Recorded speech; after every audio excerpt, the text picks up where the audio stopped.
उड़ान पाकिस्तान अगर कामयाबी हासिल करता है तो इसका हर पाकिस्तानी की तरह बिज़नेस से मुंसलिक लोगों को बहुत फ़ायदा होगा, इंडस्ट्री ग्रो करेगी, एक्सपोर्ट्स हमारी बढ़ेंगी, टारगेट्स इसमें बड़े ज़बरदस्त रखे गए हैं। लेकिन जो आप लोगों की एक डिमांड रही है 9 सेंट पर बिजली हासिल करने की और उस पर मुख्तलिफ मौक़ों पर आप लोगों से कमिटमेंट्स भी की गई हैं, तो अब वो मामला कहाँ तक पहुँचा है और इस प्रोग्राम के बैनर तले आपको अपनी वो डिमांड पूरी होती नज़र आ रही है?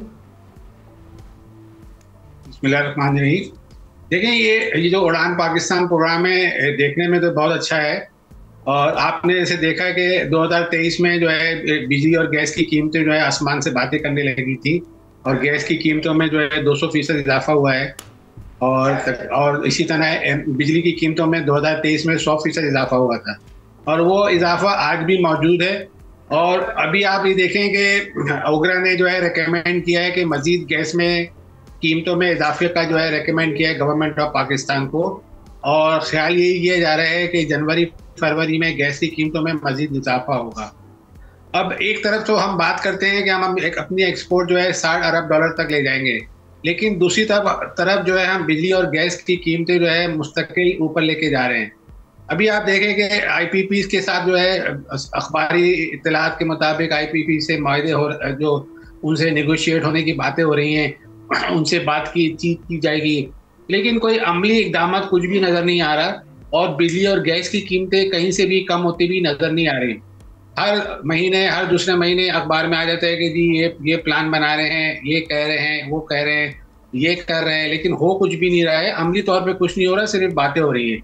तो अगर इसको प्रोग्राम को जो है उड़ान पाकिस्तान को कामयाब करना है तो हुकूमत पाकिस्तान को बिजली और गैस की कीमतें कम करनी पड़ेंगी, उसको इस सतह पे लेके आना पड़ेगा ताकि पाकिस्तान की जो चीज़ें हैं, पाकिस्तान की जो एक्सपोर्ट है, वो बैनुल अक़वामी मार्केट में उसका मुकाबला कर सकें। इतनी महंगी गैस की कीमतों पे और बिजली की कीमतों पे इंडस्ट्री जो है सरवाइव नहीं कर सकती, हमारी एक्सपोर्ट नहीं बढ़ सकती। दूसरी बात यह है कि हमारी एक्सपोर्ट बढ़ाने के लिए हमें जो है अमन अमान की सूरत हाल को भी सही करना होगा। इस वक्त आप देखेंगे मुल्क में अमन अमान की सूरत, ख़ास तौर से कराची में अमन अमान की सूरत हाल जो है वो ठीक नहीं है, और ऐसी अमन अमान की सूरत हाल अगर ख़राब होगी तो बाहर से इन्वेस्टमेंट कैसे आएगी, फॉरेन डायरेक्ट इन्वेस्टमेंट कैसे आएगी। एक तरफ तो हमारी जो है शेयर मार्केट बहुत ऊपर गई है, 1 लाख से ज़्यादा जो है उसको क्रॉस कर लिया, अच्छी बात है, लेकिन दूसरा ये है कि जो हमारी इंडस्ट्री है वो तरक्की नहीं कर रही है। अभी भी आप देखें कि जो हमारे जो मसाइल हैं, जो बिजली के, गैस के, अमन अमान के हैं, हमारा इंफ्रास्ट्रक्चर कितना ख़राब है। आप देखें कराची का इंफ्रास्ट्रक्चर कितना ख़राब है, उस पर कोई तवज्जो नहीं है। जो हमारे इंडस्ट्री के इलाके, इंडस्ट्रियल इलाकों में अगर आप चले जाएं तो मोंजोडारो का जो है वो पेश करते हैं कि ऐसा लगता है कि आप मोंजोडारो के इलाके में आ गए। तो हमें जो है ये जो सारी चीज़ों को ठीक करना होगा। हमारे कराची में जो है पानी का मसला है, इंडस्ट्री को पानी की सप्लाई का मसला होता है, और पानी जो है कराची में जो है सबसे ज़्यादा महंगा पानी मिलता है। इन तमाम चीज़ों को भी हमें जो है फोकस करना होगा, गवर्नमेंट ऑफ पाकिस्तान को जो है फोकस करना होगा।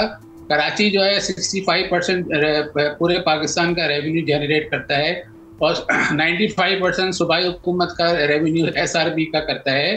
तो हुकूमत पाकिस्तान को कराची को पे फोकस करना चाहिए, इसकी तरफ देखना चाहिए और इसके मसाइल को हल करना चाहिए। उसके बाद जाके हम ये जो हमारा ये जो प्रोग्राम है, जो वज़ीर आज़म का प्रोग्राम है उड़ान पाकिस्तान, ये कामयाब हो सकता है, वरना ये कामयाब नहीं होगा अगर हमने इन मसाइल पे तवज्जो ना दी तो। सब्सक्राइब करें और बेल दबाएं ताकि कोई खबर रह न जाए।